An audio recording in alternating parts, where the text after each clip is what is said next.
भले ही हम सरकार के खिलाफ अपने हक अधिकारों के लिए रोज लड़ते हों, लेकिन आतंकवाद के खिलाफ हम सभी देश के एक साथ जुट होकर खड़े हैं। देश विरोधी ताकतें किसी गलतफहमी में ना रहें। मैं उन देश विरोधी ताकतों को ये कहना चाहता हूं कि भले ही हम देश स्तर पर पार्लियामेंट में या सड़कों पर सरकार के खिलाफ अपने हक अधिकारों के लिए रोज लड़ते हों, लेकिन आतंकवाद के खिलाफ हम सब लोग देश के साथ खड़े हैं। इस बात का भ्रम किसी को, देश विरोधी को नहीं होना चाहिए। हो सकता है उनकी कुछ सहयोगी ताकतें, शक्तियां,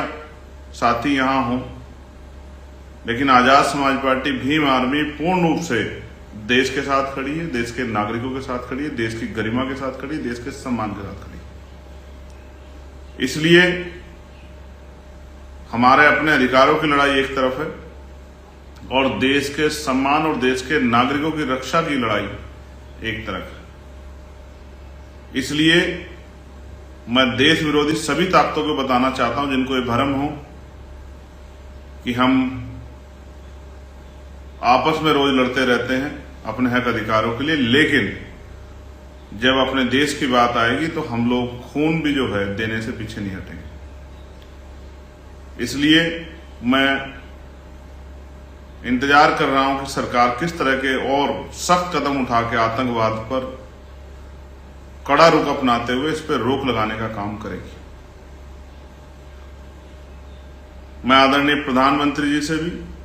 गृह मंत्री जी से भी, रक्षा मंत्री जी से भी ये मांग करता हूं कि ये देश में ये आखिरी आतंकवाद की घटना होनी चाहिए, इसके बाद कोई आतंकवाद की घटना ना हो। ये जिम्मेदारी सुनिश्चित करना आप लोगों का काम। इसलिए मैं पूरी जिम्मेदारी से आजाद समाज पार्टी भीम आर्मी की तरफ से इस हमले की कठोर निंदा करता हूं और इस हमले में शामिल,